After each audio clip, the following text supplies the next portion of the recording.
ku ànd ak ki ma àndal lu la neex laaj sëriñ bee jara àndal bu leen njuuj njaaj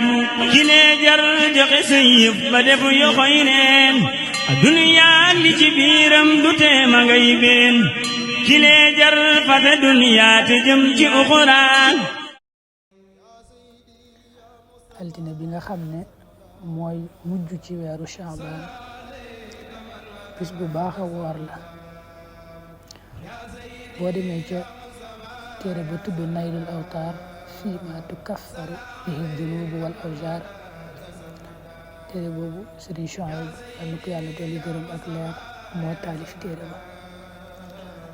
wax na ci biir ne wa man saama aaxira yawmil ithnayni min Shaabaan gufira lah maanaam képp koo xam ne rek altine ji mujj ci weeru Shaabaan te mooy tollu ji ñu dëgg na woor na ko te yàlla rek tax yàlla dana ko jéggal ay bàkkaaram